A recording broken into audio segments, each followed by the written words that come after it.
Hello everyone, welcome back to my channel. तो आज के इस वीडियो में हम डिस्कस करेंगे कि आप भी हाई कोर्ट में प्रैक्टिस करना चाहती हैं एज एन एडवोकेट। तो इस वीडियो में हम बताएंगे कि आप कैसे अपना एनरोलमेंट किसी भी हाई कोर्ट के बार एसोसिएशन में करवा सकते हैं और प्रैक्टिस करने का पूरा प्रोसेस आपको इस वीडियो में बताया जाएगा। तो वीडियो को लास्ट तक जरूर देखना।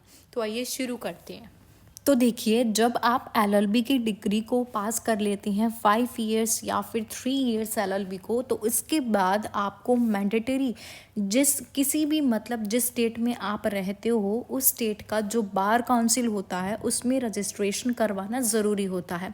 जब आपका रजिस्ट्रेशन कंप्लीट हो जाता है उसके बाद आप एक एडवोकेट बन जाते हैं। अब आप एडवोकेट तो बन गए बट प्रैक्टिस शुरू नहीं कर सकते हैं किसी भी हाई कोर्ट में। तो प्रैक्टिस शुरू करने के लिए जिस भी कोर्ट में आप प्रैक्टिस शुरू करना चाहते हैं उस कोर्ट के बार एसोसिएशन में आपको मेंबर बनना पड़ेगा। तो आप अगर चाहते हैं कि हाई कोर्ट में प्रैक्टिस करना तो आपको हाई कोर्ट के बार एसोसिएशन का पहले मेंबर बनना पड़ेगा। और स्टार्टिंग में सभी हाई कोर्ट्स क्या करती हैं, सभी हाई कोर्ट्स न्यू एडवोकेट्स को टेम्पररी मेंबर्स के रूप में एनरोल करती हैं। ये चीज़ आपको ध्यान रखनी है कि स्टार्टिंग में क्या होता है, सभी हाई कोर्ट्स जो होते हैं हमारे वो जो न्यू एडवोकेट्स होते हैं उनको टेम्पररी मेंबर्स के रूप में एनरोल करते हैं। और एनरोलमेंट के 3 साल बाद एक एडवोकेट को परमानेंट मेंबरशिप दिया जाता है। ये चीज़ भी आपको ध्यान रखनी है। और तो चलिए अब हम ये जानेंगे कि एनरोलमेंट का प्रोसेस क्या होता है। Process of enrolment in any high court की एनरोलमेंट का एक प्रोसेस क्या होता है हाई कोर्ट का, ठीक है। तो देखिए, पहले आप किसी भी हाई कोर्ट के बार एसोसिएशन में जाइए जिस भी हाई कोर्ट में आप प्रैक्टिस करना चाहते हैं, और फिर उनके ऑफिस से आपको एक फॉर्म लेना है। देखिए, सबसे पहले आपको किसी भी हाई कोर्ट में जाना है, प्रैक्टिस जिस भी हाई कोर्ट में आप प्रैक्टिस करना चाहते हैं, और फिर वहाँ से क्या है, आपको एक फॉर्म लेना होगा।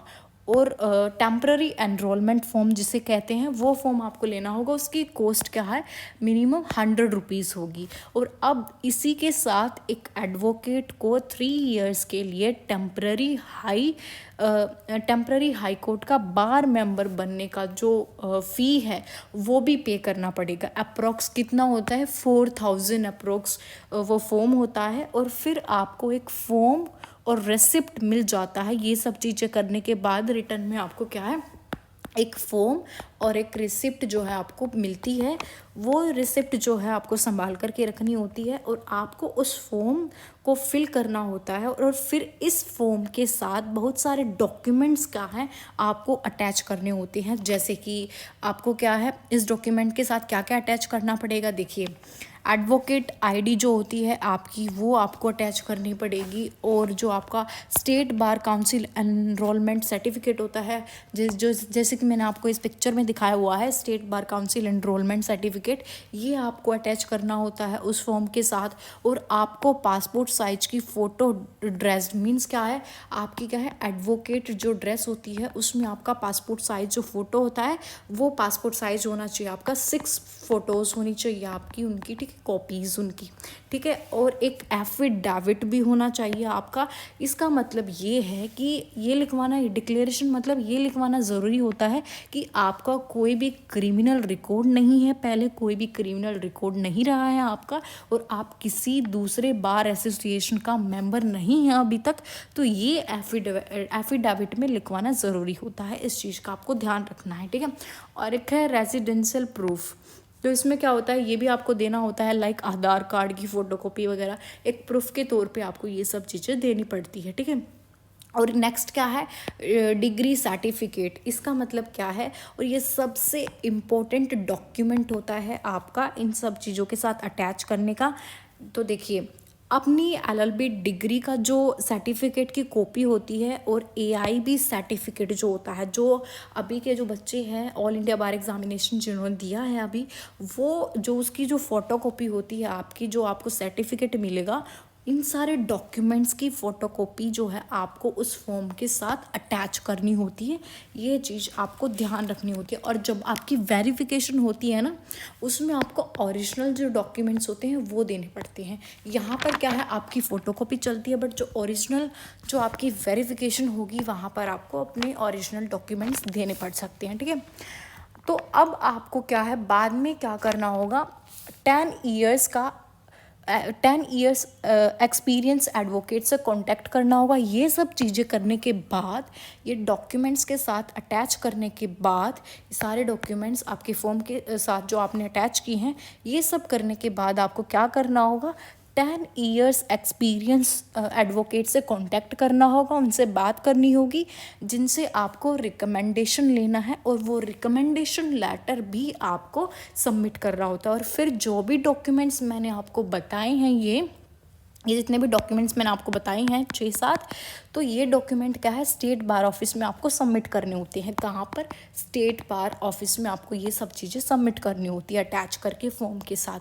और फिर आपको एक रिसिप्ट दिया जाएगा जिसमें आपके इंटरव्यू की डेट वहाँ पर लिखी होगी कि इस दिन आपका जो है इंटरव्यू लिया जाएगा, इस डेट को वहाँ पर वो डेट लिखी होगी। ठीक है, और अब क्या है, 3 साल के बाद जो आपका टेम्प्ररी रजिस्ट्रेशन है वो परमानेंट बन जाएगा आपका। मीन्स क्या है, आप हाई कोर्ट के परमानेंट एडवोकेट बन जाओगे ये सब चीज़ें करने के बाद। मीन्स अगर आपका इंटरव्यू वहाँ पर क्लियर हो जाता है, सारी चीज़ें डॉक्यूमेंट्स आपकी प्रॉपर होती हैं, तो आप क्या है, एक परमानेंट एडवोकेट बन जाओगे हाई कोर्ट के। ठीक है, तो ये सारी चीज़ें आपको ध्यान रखनी होती हैं।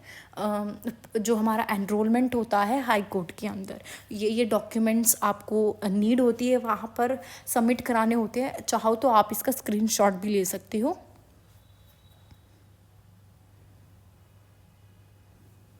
देखो पीछे भी कर देती हूँ अगर आपको रीड करना है। ठीक है, पहले क्या होता है, आपको टेम्प्ररी बनाया जाता है, बाद में जब आप इंटरव्यू वगैरह क्लियर कर देते हो तो फिर आपको क्या है, परमानेंट हाई कोर्ट का एडवोकेट बना दिया जाता है। तो ये था एक छोटा सा प्रोसेस जो कि हमने डिस्कस किया है कि एडवोकेट का जो हमारा प्रोसेस होता है वो क्या होता है, कैसे एनरोलमेंट कराना होता है, ये सारी चीज़ें हमने डिस्कस की हैं। होप सो आपको वीडियो हेल्पफुल लगी होगी। अगर आपको वीडियो हेल्पफुल लगी then please do like, share and subscribe the channel for more videos. Thank you for watching this video.